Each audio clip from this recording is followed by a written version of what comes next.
2022 বিশ্বকাপ জয়ের পর থেকে আর্জেন্টাইনদের সময় যেন ওখানেই থমকে গেছে। দেখতে দেখতে আরও এক বিশ্বকাপ আসলেও সেই স্মৃতিটাই যে ওদের সবচেয়ে বড় প্রেরণা। সমর্থকদের পাশাপাশি স্বয়ং লিওনেল মেসিও কথায় কথায় টানেন সেই বিশ্বকাপের উদাহরণ। 2026 বিশ্বকাপ ড্রয়ের আগে ESPN-কে দেয়া বিশেষ সাক্ষাৎকারে মেসি শোনালেন সেই 22 বিশ্বকাপের গল্প।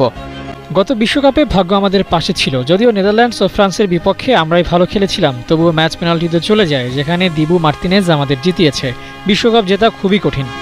এই লড়াইয়ে আরও একবার নামছেন লিওনেল মেসি। বলা যায় এটি তার শেষ বিশ্বকাপ। ভালো খেলার চাইতেও যেখানে এলএমটেনের উপস্থিতি আর্জেন্টাইনদের জন্য বড় পাওয়া, সেখানে মেসি এখনও অপ্রতিরোধ্য।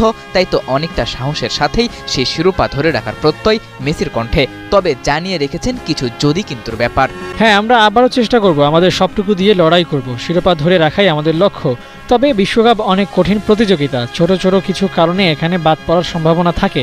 কখনো পোস্টে লেগে বল জালে জড়িয়ে, আবার কখনো পেনাল্টিতে এক ম্যাচ হেরেই টুর্নামেন্ট থেকে বিদায় নিতে হয়। 2014 বিশ্বকাপে জার্মানি আর 2018 বিশ্বকাপে ফ্রান্সের কাছে হেরে শেষ হয়েছিল মেসির বিশ্বজয়ের স্বপ্ন। 2022-এ তা হয়েছে পূরণ। আর 2026 বিশ্বকাপ ড্রয়ের আগ পর্যন্ত স্বস্তির খবর এটুকুই যে গ্রুপ পর্বে জার্মানি কিংবা ফ্রান্সের কারো সাথেই খেলতে হবে না আর্জেন্টিনার। একই পটে থাকায় ব্রাজিল কিংবা রোনালদোর পর্তুগালও নিশ্চিতভাবেই থাকবে আলাদা গ্রুপে। তবে ESPN-কে দেয়া মেসির আত্মবিশ্বাসী সাক্ষাৎকারী বলে দেয় এসব সমীকরণের হিসাব নিকাশ খুব একটা নেই ওদের মাথায়। একই সাথে সমর্থকরাও হয়তো পেয়ে গেছে সেই প্রশ্নের উত্তর। লিওনেল মেসি 2026 বিশ্বকাপে খেলছেন এবং ক্যাপ্টেন্সির আর্মব্যান্ড পরেই মাঠে নামবেন। ভাগ্য সহায় হলে শিরোপাটাও আবার উঠতে পারে এলএমটেনের হাতে, কারণ মেসি নিজেও তো বিশ্বাস করেন ওই শিরোপা জিততে ভাগ্য লাগে।